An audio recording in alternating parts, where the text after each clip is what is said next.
What is up, folks? Welcome back to yet another edition of the Bibbs Corner podcast. I'm your host, as always, Mike Bibbins at Bibbs Corner on Twitter for the sports stuff. This is episode 27 of the podcast. I've been rolling along pretty steadily here for a while now. If you're listening to this, you are aware that there was no game tonight. This would normally be a Mavs game recap where I'd go over everything that happened in the game and where I think the series is going, things of that nature. However, more important things have come up. The Bucks started this by refusing to come out of the locker room before their game on Thursday or Wednesday. And every other team followed suit. There's been a lot of discussions inside the bubble between the players, the coaches. They got the referees involved. Like, everybody is partaking in some way, shape, or form. And, there's been a lot of talk about potentially not resuming the season. I've seen fans and allegedly some players say that the season should not continue. Eventually the players did get together and decide that they would resume this weekend at some point. And then I've seen people dissing the players, saying, what did your 2-day boycott accomplish, blah, blah, blah, blah, blah. But I think that's the wrong way to look at it. I think it's a very simplistic view of the events that occur. So first of all, there was the tragic shooting. A man shot in the back 7 times. I think right now it looks like he's going to survive, but he's paralyzed from the waist down. I think they said he was handcuffed to his bed for some reason. I almost caught myself. Where is he going? He can't walk. It's stupid. It was there's some song I was listening to recently where the guy mentioned, I can't even remember who it was. It's bad. It said they'll put your dead body in cuffs. I think it was Currency, actually. And it's true. Like, we've seen them do it. We've seen them shoot somebody 5, 6, 7, 8, 9, 20 times, and then come over to them 30, 20 minutes later, put handcuffs on them. Like, clearly the person's not moving. Clearly you see blood everywhere. I don't think the handcuffs are accomplishing anything at this point. But that's the way they operate. So anyway, the shooting happened. Players obviously were upset. They came to the bubble with the idea that they will be bringing awareness to these types of situations and trying to, lead the discussion, lead action towards making sure these things are handled appropriately, making sure things don't get, the way they've gotten in Kenosha with protests. And now you've got random people showing up with guns to help the police, shooting people in the face. This is not what a civilized nation should look like, basically. And so, you expect the players to then come out and want to continue to play basketball like nothing is happening, and they can't do it. Like, I halfway kind of touched on this last time, and it's like, they are primarily majority black men in America who have lived with this cloud over their head, knowing that any day could be the day they run into a cop who doesn't see them as equal. And now you put them in a situation where they've been away from their families for almost 2 months, with their young, many of them with their young sons, who they have to fear becoming Tamir Rice or Trayvon Martin. And they've been away from them for 2 months, and they can't have these conversations with them. They can't reassure their children, face to face. I mean, they can FaceTime, they can call, they can talk, but it's not the same as being in the same room. And, they needed time to cope, to think, to reflect. I mean, I personally can say for myself, I've been in a funk these past few days. I don't feel like myself. Things feel weird. It's It's not a good feeling to have that cloud over your head constantly, and then to expect these people to come out, put on their Black Lives Matter t-shirt, walk onto a court and play basketball like nothing's happening. I definitely understand the sentiment that was expressed by a lot of the players, saying that they felt like they shouldn't even be there. The guilt of being in a bubble environment where you don't have to necessarily worry about that because everybody knows who you are, where you are. You're protected from society, essentially. Like, it's literally a bubble. It's a self-contained environment, away from the public, away from everything. Meanwhile, everybody else doesn't have that luxury. It's not just protecting them from the virus, it's protecting them from all of that.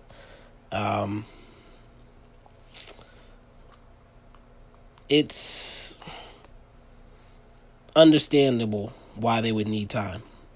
And somebody, I think the Rockets coach not the coach, I believe it's the owner of the Rockets. People were mad at him for his statement saying that guys are tired. He mentioned some of the stuff that I just mentioned, but also mentioned, playing a game every other day, etc. and so forth. He was kind of on the right track. He's kind of saying what I'm saying, but people didn't like it because of where it came from.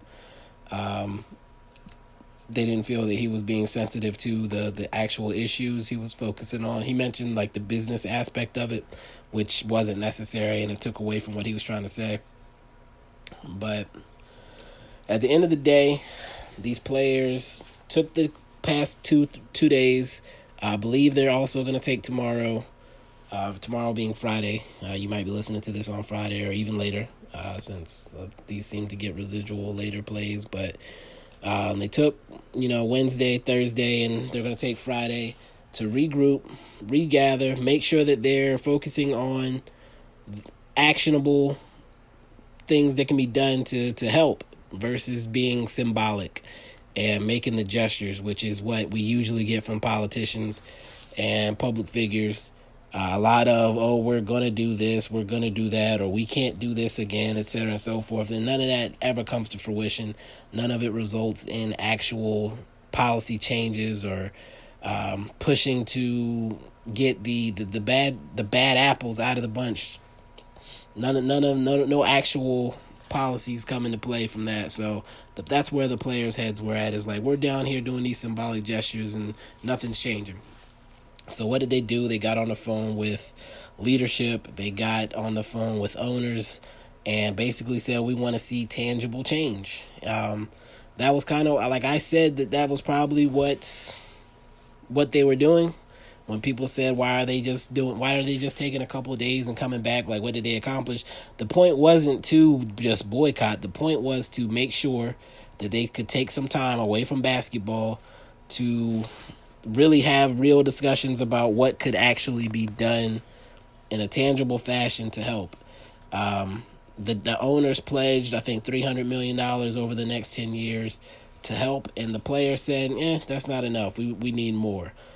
These billionaire owners have political influence. They can make a phone call to a senator or a congressman, or especially on the state level and local levels. They can make those phone calls. They rub elbows with these people, and the players know that. They're not stupid, whether you believe so or not. So they don't just want to hear you're going to put money into these organizations. That money is a drop in the bucket to you. They want to know that you're going to be on the front lines, actually making sure that the people in the community are protected, that they feel safe, that when something like this shooting happens, that discipline will occur, and we don't have to be in the streets protesting and potentially getting shot by, putting yourself in danger, being out in the protest, because all it takes is 1, 2, 3 people with bad intentions to come out there and ruin everything for everybody, to turn what could be a peaceful protest into a riot, to turn a riot into a shooting, to turn a shooting into a massacre. It only takes a couple of people to do that. And so rather than having to be in the streets every time this happens, to make sure that we're moving toward a point where a police-involved shooting happens and you don't have to wonder if the officer is going to be investigated. You don't have to wonder if who's going to do the investigation and whether those charges are going to stick, or if they're going to find a way to make sure their buddy gets his paid leave or vacation, or gets transferred to another department 20 minutes away, just to to get him out of that area where he did whatever he did. It shouldn't be like that. Now, there are good police officer involved shootings where you did what you had to do, and there are bad ones, and we should be able to distinguish between the two without it becoming a divisive political issue. Sometimes it is warranted, sometimes it is not, and you shouldn't feel like you're being against the cops to say, you know what, he shouldn't have done that, and you shouldn't have feel like you're being pro cop or anti movement to say, you know what, that kind of was a situation where it needed to go there. I live in Columbia, South Carolina, and on the surface, you would think South Carolina would be a terrible state when it comes to these things, but where I actually live in Columbia, Richland County, our police department rebranded, retooled, and they've changed it. They don't refer to themselves as police officers. They refer to themselves as peace officers. They focused on community organized policing, where they go out into the community. People know their faces. People know them in their communities. And when you have these types of interactions, there's more of a trust, because you're not an occupying force in my area. You are Sheriff Leon Lott, and I've seen your face, and I know what you do. And I know that you're a good man who has good intentions. I've seen you discipline officers who step out of line. So that's the type of movement we need. We can get the good cops like our local sheriff here to go station to station, whatever, and make sure that every station is meeting those standards and doing those things and getting the bad apples out, making the job not only safe for the community, but safe for the cops too. Because if you don't trust the cops, the cops are in danger too. They put on that badge and vest and don't know what's going to happen to them because there's no trust in the community. And they know there's no trust. So that puts them on edge. It's a self-fulfilling prophecy. I don't trust these people, they don't trust me, and so something bad is going to happen. I had no intention of talking about this for this long, but it is what it is. I just wanted to kind of hit play and see what happened. I lost my train of thought somewhere along the lines. But, this time for these players, I feel like it has been valuable. I feel like they have reinvigorated the movement. I feel like we are going to see some huge changes coming forward. I already like some of the things that I've seen. Let me see if I can pull something up real quick, actually. Oh, man. My timeline is a mess, but I'm sure I can find something. Let's see. So I found there was a tweet from Shams. NBA players / owners meeting. Players challenge the owners to be proactive, not reactive, to social justice changes, create actions, not simply financial commitments. And the NBA Players Association will create a new program to work on player-created initiatives on a daily basis. And that was what they were trying to accomplish with this. They also have a statement here from Mark Spears. The NBA and NBPA could be putting out a joint statement tonight following the conference call between the union and owners. They could be announcing a direct action plan that includes a push for police accountability, voting registration, and support for the George Floyd bill. See, these things are tangible. These things are actionable. These things are measurable. And that's what the players wanted. They don't just want platitudes and money. They want to know, these are the actions that we're going to get behind. These are the actions we're going to take. And so then when they don't happen, they can hold the people and the owners accountable. By coming back, they don't relinquish the ability to say, you know what, we're striking again in a week if things aren't moving. So, again, to dismiss what the players have done here as dumb or pointless, you're missing the point. You're not getting the message. You're not paying attention. I'm very proud of these players for coming together. It wasn't even perfectly planned or organized, but they made it work. They made it into something, and I'm excited to see what comes out of this going forward. I'm proud of the NBA. I'm proud to be an NBA fan. I don't know, man. It feels good to see people in the position that they're in feel safe enough to take the risks that they're taking, to risk endorsements and backlash from society and the media. And, there's going to be some on both sides, and it is probably the right time to be a social justice advocate. But at the same time, there are still inherent risks. But by doing it collectively, you make it almost impossible for you to be singled out in taking these actions. So, again, proud of the league. Very happy for these guys. No basketball today. I will do a quick piece of basketball talk after I come back. Again, I appreciate all you guys listening and staying tapped in. Like I said, I did not write out any thoughts or plans when I came in here. I just kind of hit record and started talking. So if I did ramble, I do apologize. I think I assume I ramble every time, but I ramble every time. But then I listen back to it, and somehow it sounded coherent. So again, thank you for listening. I will get back to basketball in just a second, and then I got some questions, some basketball, some completely off the wall. But I'm going to answer them because I'm open like that. I'm willing to talk to you guys about anything. So I'll be right back after this break.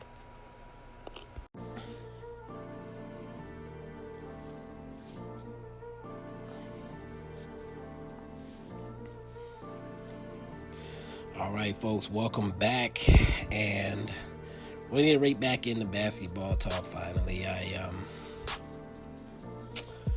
know that there was not a game today. It would have been Game 6. Mavs down 3-2, facing elimination.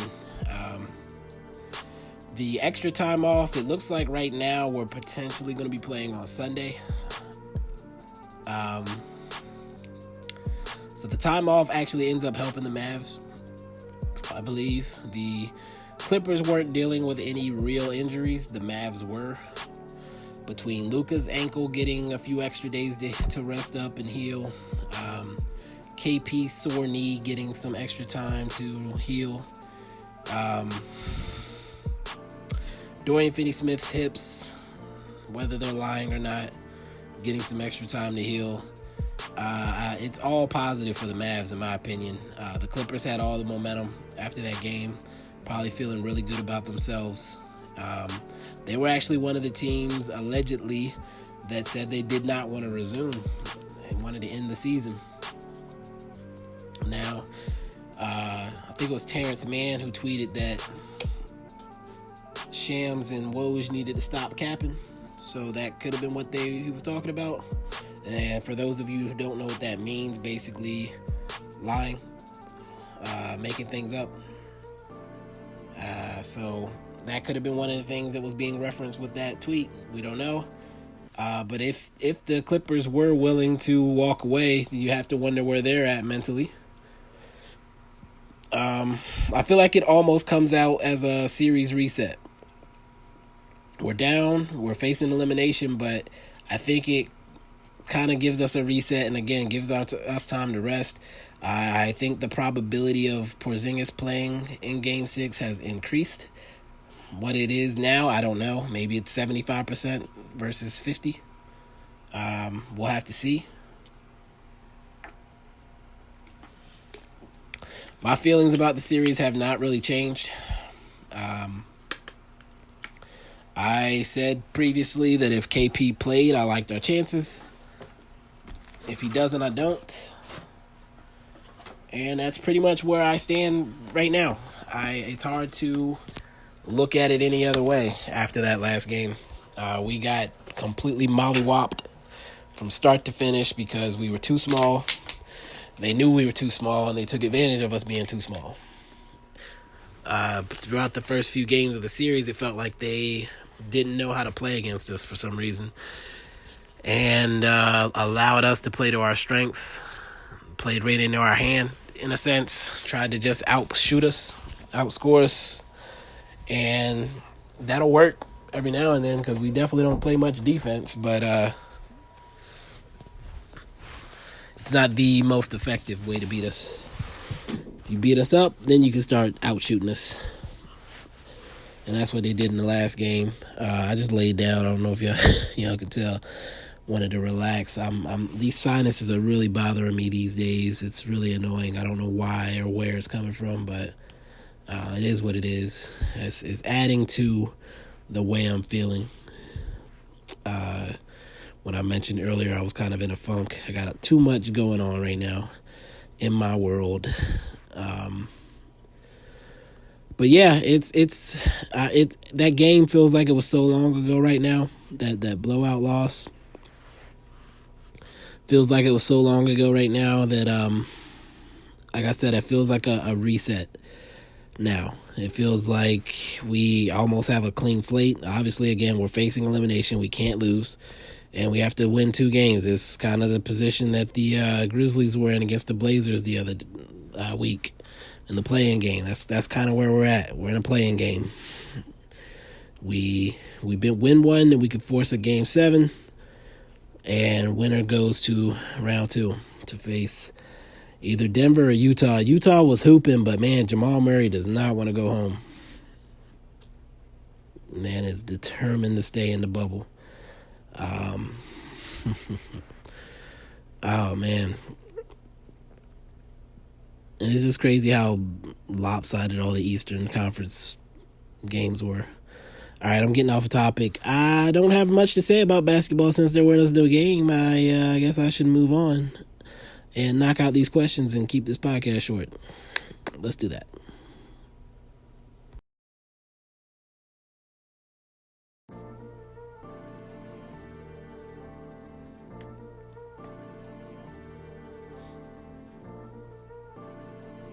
All right, folks, welcome back to the Bibbs Corner podcast. We're going to jump into these questions real quick.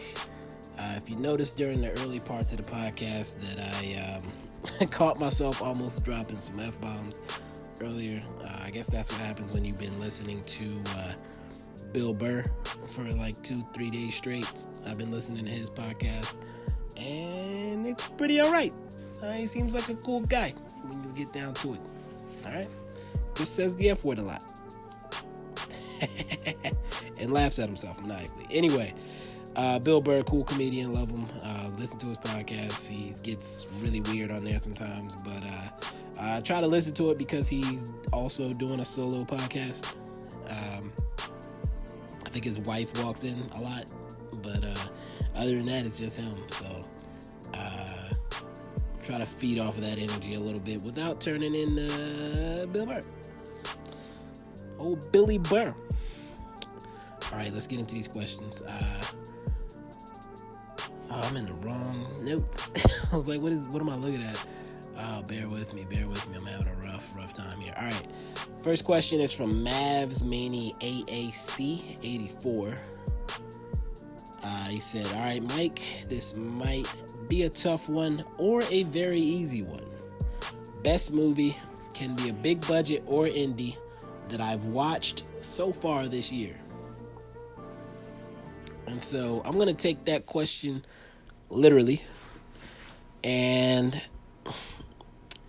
if you follow any of my film stuff, which I also do on this podcast and have on the website, I have a gigantic ranking list of every 2019 movie. So that's movies that hit theaters or streaming in 2019 for wide release. And then I have one for 2020 that I for 2019, I dropped it in January or December 31st, like at the end of the year after compiling it. This year, instead of doing that, I have done it as a running list. So I waited till I got about 50 or so movies in and then put it out. And now I update it pretty much weekly. And so if you've paid attention to any of those lists, you know that my number one 2020 movie is Invisible Man. I thought it was brilliantly done. The effects were great. It keeps you on the edge of your seat the entire time. They actually let him be invisible. So it wasn't like you could see an outline or a shape. You just couldn't see him. He was there, but he wasn't there. And they played with the camera where like she would be in a room and the camera would pan across the room, and you try to figure out where he's at in the room, and it messes with you psychologically, and it kind of gets you into, where her head is, because she's the only one that knows that he's capable of this, and nobody believes her, so everybody thinks she's crazy. And then he's messing with her, and nobody else can see him and confirm it. They just think she's lost her mind. Oh man, it was great. The action was great. There's like one scene in the middle of the movie that is mind blowing. Like, you could be going along casually and be like, oh, this is interesting and this is fine, and then boom, and you're off your feet. You're on your feet. You're on the edge of your seat. You're screaming, hollering, like, oh my! Like, it comes out of nowhere, so abruptly. You won't be ready for it if you haven't seen the movie yet. And then everything from there is just all action, all go. There's the one scene, you kind of see it in the previews, the like hallway fight that was like so intense. It felt like a action movie more than a horror movie at that point. Just really brilliantly done. Like I said, the twists work, things you won't see coming. Like, I thought I saw way too much in the trailer, but most of the stuff they show in the trailer is like in the first half of the movie. So once again they get to that shocking moment in the middle of the movie, the second half of the movie is epic. So even if you have seen the trailers, you feel like you've seen too much, you haven't seen too much. So Invisible Man, if you have not seen it, make that happen. I know it was one of the movies that came out in theaters like right before theaters closed, and it moved to streaming once theaters did close pretty quickly. It was like the first movie to hit streaming, and like you could rent it for $20 just to kind of test that out. And I guess it was successful because other movies started doing it too. But yeah, if you haven't seen that, I think it's more affordable now. So if you have been putting it off, definitely give that a watch. Not for the little kitties, a little bit of blood, but definitely check that out otherwise. Now, that's my favorite movie released in 2020 for wide release. However, the question was the best movie I've watched so far this year. And if you go to my 2019 list, you will see that there are several movies that were released in 2019, but that I was unable to see until 2020. At the very top of that list, in my top 5, I believe I have it number 2. I literally just looked at the list and now I don't remember. Is a movie called Portrait of a Lady on Fire. And, this is one of those movies that I kept hearing about. Didn't seem interesting. Felt like people were just trying to be different and quirky by saying it was a great movie and one of the best of the year, blah, blah, blah. So, I put it off. But when it did become available on streaming, I believe it was Hulu. Yes, it came to Hulu in March, I believe, like right before the pandemic. And actually, did I see that in theaters? I did. It actually came to my local indie theater right before it came to Hulu. And because it was allegedly great, I wanted to, spend money on it. So I did. I went to see it in theaters. It was actually the last movie I saw in theaters. I think I saw 3 movies that last weekend before theaters closed. And I believe Portrait of a Lady on Fire was the last one. I saw The Hunt, which was also great and better than I expected. And then there was some other movie I watched that wasn't so great. And then I saw Portrait of a Lady on Fire. And Portrait of a Lady on Fire is cinema. It's a masterpiece. It's beautiful. I don't know. It was funny because I told one of my friends, Mike, a friend of the show, about it and made him watch it, and he said the same thing. It's one of the most beautiful movies. And it's simple, but it's complex at the same time. Like, it's deep. It hits you in all your feelings. And I mean, it's basically a movie about, it hit me personally on a personal level, but it's a movie about it's set in like the 1700s or something in Europe, and a woman is hired. She's a painter. She's hired to go to this remote villa and paint a portrait of a woman, because in these times, a wealthy woman is trying to get her daughter married off, and the man needs to get a portrait of her. Basically, this is her Facebook profile, her Tinder profile, whatever it is that y'all kids are doing these days. This is her profile pic, and before he can swipe right, he needs a nice portrait of her. And so apparently the daughter has chased off artists in the past. So the mom has hired this woman to come to the house, pretend to be doing something else, but actually be working on a portrait of the daughter. Basically, without the daughter knowing that that's what she's there for. And things do not go as mom planned. Basically, these women get very close.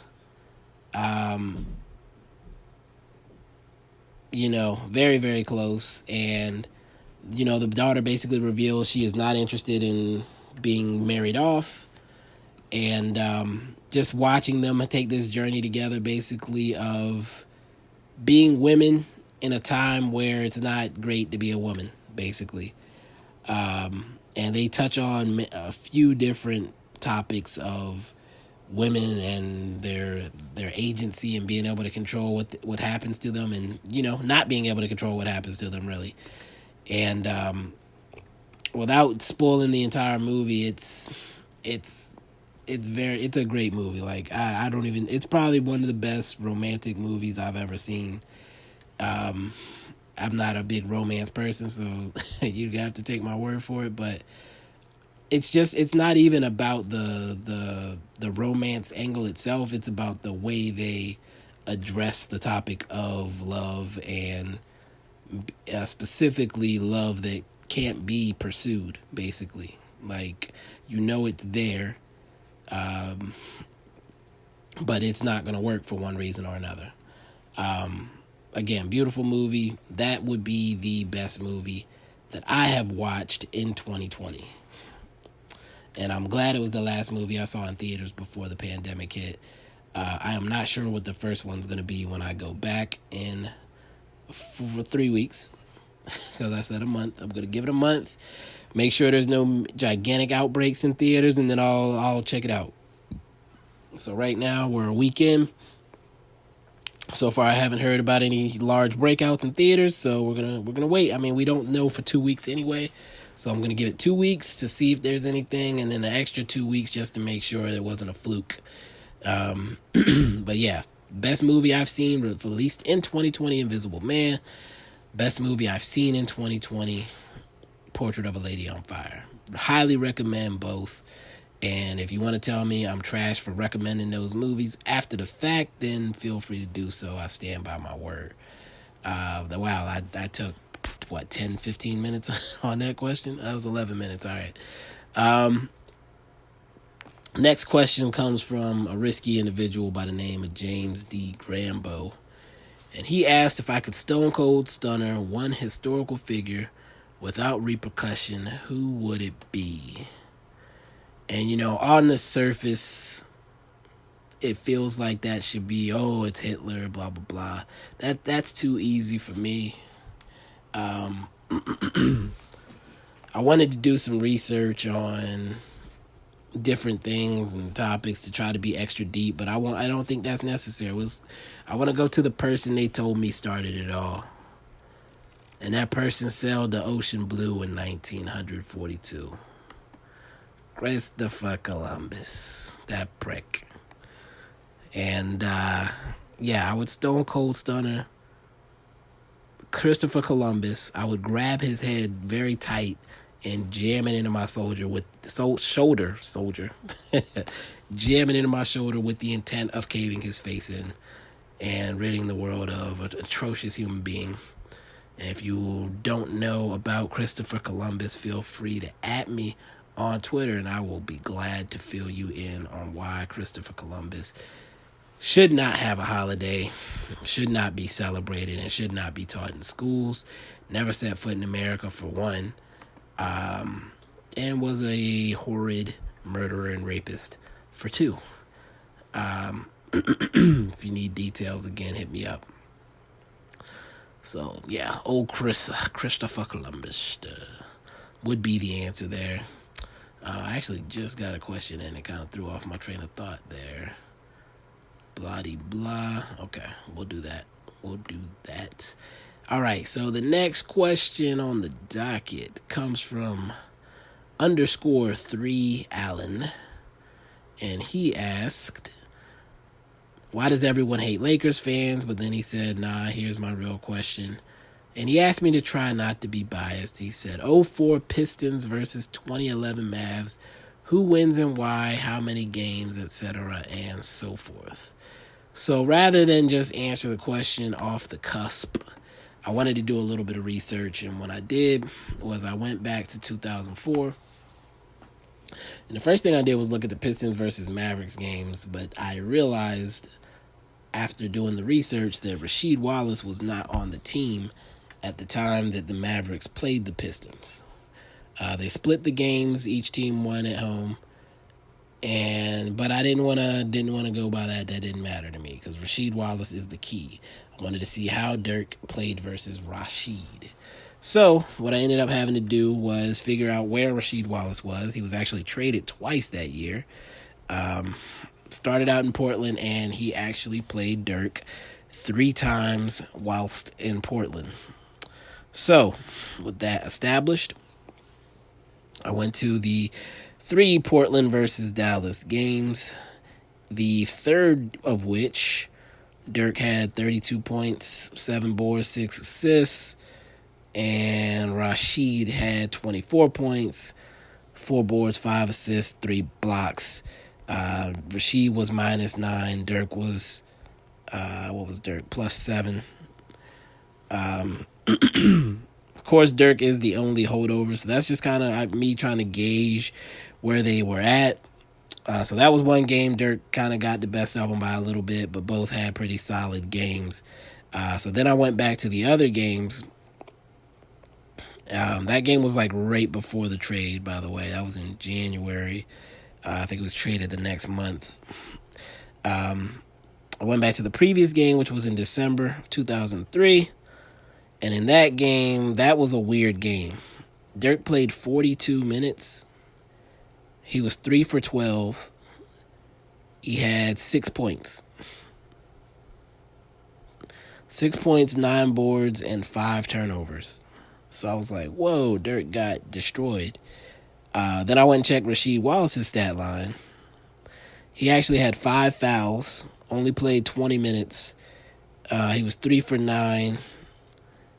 Finished with 7 points, 5 rebounds. So what likely happened, I didn't want to go back and like watch the games or anything like that, but what likely happened is Rasheed was super physical with Dirk, fouled him, ended up fouling 5 times and getting benched. But Dirk maybe was out of his rhythm by that point, or I don't know if Zach Randolph stepped up or Ruben Patterson stepped up. He ended up playing 38 minutes in that game, so I guess it would have been Rube. Stepped up and continued beating on Dirk. Not sure what happened to Dirk in that game. It was ugly. So, but I couldn't give it to Rasheed, so I'm not going to say that Rasheed was the one that bothered him. So then we go back to the first game, which was in November. In that game, Rasheed played 45 minutes. 45. He scored 31 points, 8 boards, 3 assists, 1 steal, 2 blocks. He was 12 for 25 from the field, 3 for 5 from 3, 4 for 5 from the line. The Blazers did lose that game, 105-98. And our guy, Big Dirk, Dirty, played 38 minutes. He only had 20 points, 8 rebounds, 5 assists. It was actually Michael Finley who did most of the damage that night. But Dirk was 8 for 19, 2 for 5 from 3. So, it feels like Rasheed did do a pretty good job against Dirk. But even in that game, Finley got loose. And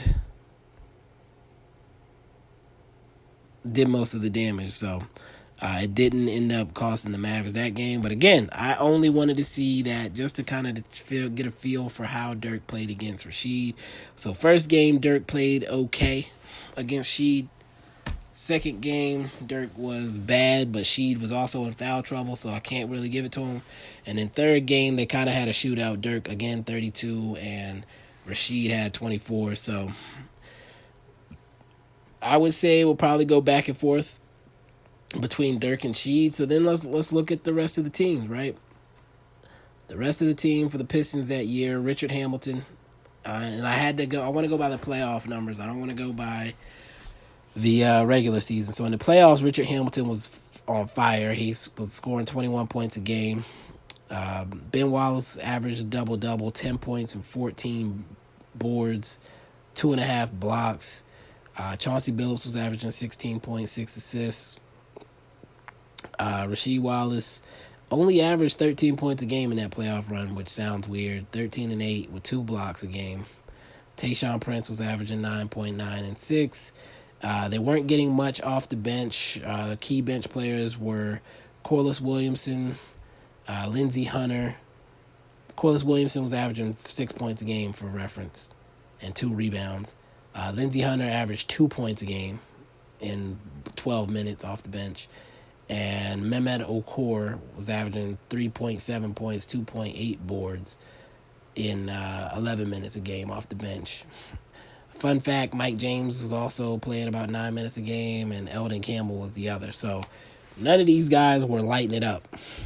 And when you go to the Mavs in 2011, it was a bit of a different story. Mavs had much more scoring depth. So for the Pistons, Hamilton and Billups, they could get loose, 21 and 16 apiece. Rasheed only averaged 13 a game in the playoffs, but based on how he played against Dirk in the regular season, it's easy to say he probably would have gotten his scoring up a bit versus that Mavs team, especially since he was more of a jump shooting big than he was like an interior guy, so you can't really say Tyson would have taken him out. He would have been like a Bosh almost in that sense. So for the Mavs, it becomes, for me, the depth of scoring. So Jason Terry was averaging 16 points a game in the playoff run. Marion averaged 12. Tyson Chandler 10 and 9. So let's look at the matchups. Starting lineup, Tyson Chandler versus Ben Wallace. Would have been a heck of a matchup. Probably would have been some fights or attacks assessed watching those guys battle. Sean Marion versus Tayshaun Prince. The Grizzly vet versus the young gunner. Think Sean Marion probably has a slight advantage there on as far as being able to neutralize Prince's defense. Prince probably would have gotten a lot of time on Dirk, which would have left Rasheed maybe to deal with Marion cutting and streaking, which Kid would have been all over. And then whenever the matchup got switched, the Kid would have dissected whoever ended up on him. Jason Terry and Rip Hamilton probably would have went bucket for bucket. Billups was most effective. Let me pull up his numbers. Billups was most effective scoring off the bounce. Could hit the three, but I think Kid was a good perimeter defender, and we had Marion and Tyson Chandler doing cleanup duty. So again, a team that didn't really have a ton of offensive weapons versus that Mavs teams feels like it would have had trouble. Defensively, they would have kept all the games close, though. At the end of the day, I think Dirk is the best player between those teams. We had a deep team that could match them bucket for bucket. I can't give them a real advantage anywhere in that lineup, like a real deep advantage. Billups better than Kid, maybe. Terry and Hamilton, Hamilton maybe a little bit better scorer. But because he's a mid-range guy, if we wanted to, we could. I mean, we would put Stevenson on him to give him a hard time. We would have had Sean Marion there playing safety. Tayshaun Prince wasn't really a threat to kill us if Marion was cheating off of him.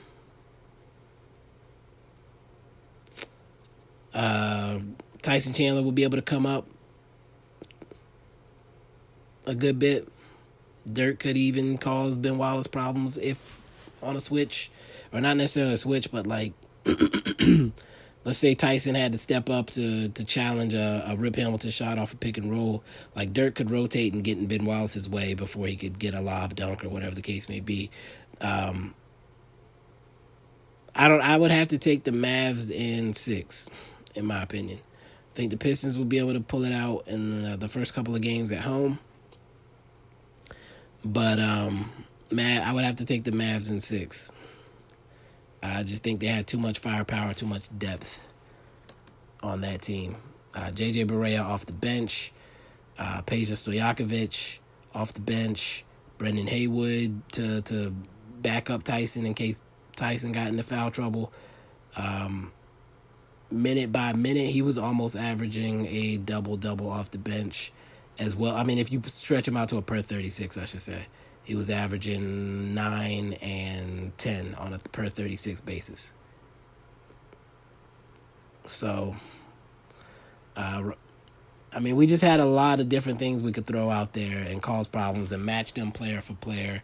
Dirk versus Rasheed. Dirk wins that. Rip Hamilton versus Jason Terry. Jason Kidd versus Chauncey Billups. Sean Marion versus Tayshaun Prince. Ben Wallace versus Tyson Chandler. And then the bench, JJ Barea versus Lindsey Hunter. Brendan Haywood versus, who was it? Mehmet Okur. Corliss Williamson versus, Peja. Deshaun, Corey Brewer. Like, I just feel like we had way more weapons, way more we could throw at you, way more versatility, and a defensive team like that I don't think was going to stop that Mavs team. So I'll say Mavs in 6, and I can't believe I'm taking so long on these answers. This is the longest question portion ever. Mavs in 6. Final answer. Moving on.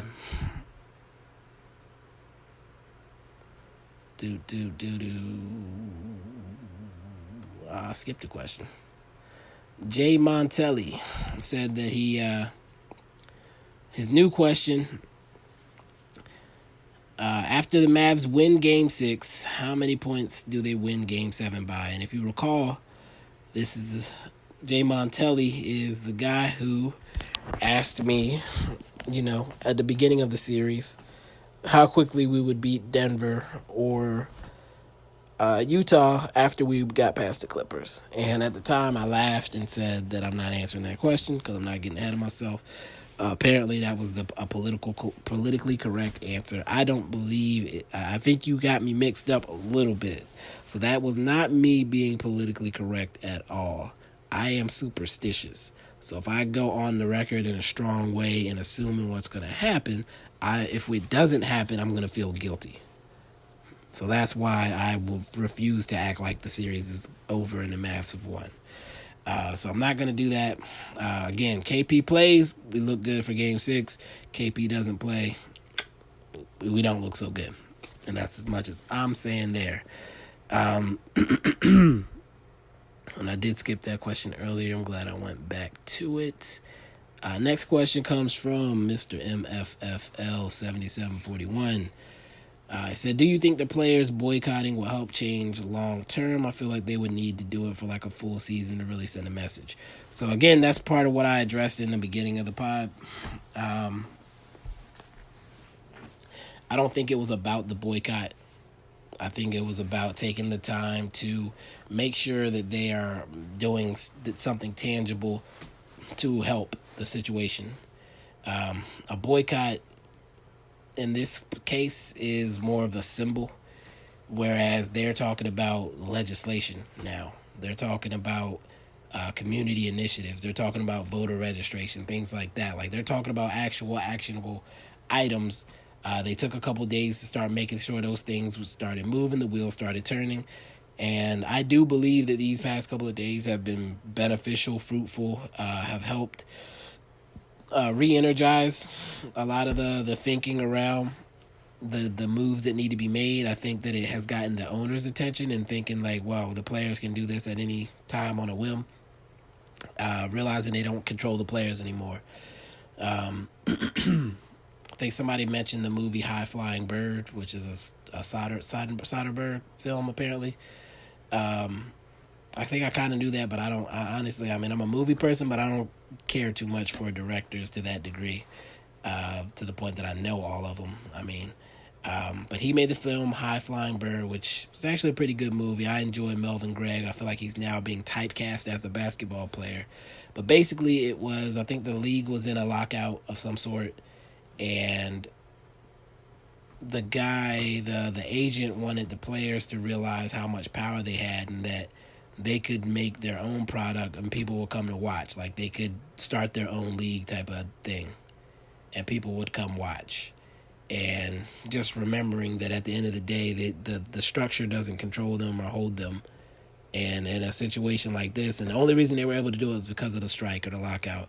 The league was on pause, so like a couple players got together and did like a one-on-one type of thing, like a challenge, and people came out, the video went viral, that type of thing.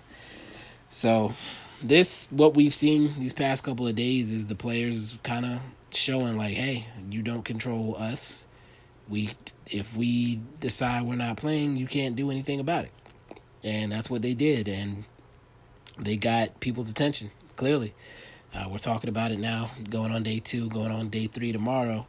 And I do think it changes the mindset of the owners. I think it changes the mindset of the big money people around the league in understanding that they're not playing. And I don't mean like playing games. I mean, they're not joking about being serious about these issues. And so I do think actionable change will come from that. Just from these 2-3 days of not playing basketball, and again, reinvigorating themselves and making statements that, hey, we need action. So I'm happy for them. I'm glad that it's happened this way, and I'm also glad as a basketball fan that they are coming back. I love basketball, so obviously I want to see them play. And then finally, J__ came in the last second here, and he said, do I think the Clips will boycott Game 6? No, I feel like, and I'm still waiting for definitive, answers on what's about to happen with the games, but I feel like they have come to agreements. They've made decisions, and when they're ready to move forward, everyone will move forward as one. So, and actually, I wanted to check. Chris Haynes just put out a link. Yahoo sources inside the emotional 48 hours that saved the NBA and the vital role of Chris Paul, Andre Iguodala, and LeBron James. So again, the leadership has gotten what they wanted out of this, and they have gotten everybody on board with resuming the season. I don't think the Clippers would be the lone team to make a stand at this point. So again, I'm excited, and I don't know, man. It feels good to see the players do what they did. It feels good to think that billionaires are now on notice. Like people that were thinking they could get away with the normal, we stand beside our players, blah, blah, blah, bull crap, those days are over. And I don't know, I like it. I'm glad. And I'm also glad basketball is coming back. So I think I'm going to close out this pod. This is the longest question section I've ever done. I probably could have just made this the whole pod, quite honestly. Appreciate you guys listening to me yet again, ramble on about whatever. Try not to turn into Bill Burr. I've been doing like a joke thing this whole time. I hope my accent isn't as terrible as it possibly could be, because I can't hear myself the way you're hearing me. But again, thank you for tuning in. Hopefully the next time we will be talking about basketball, and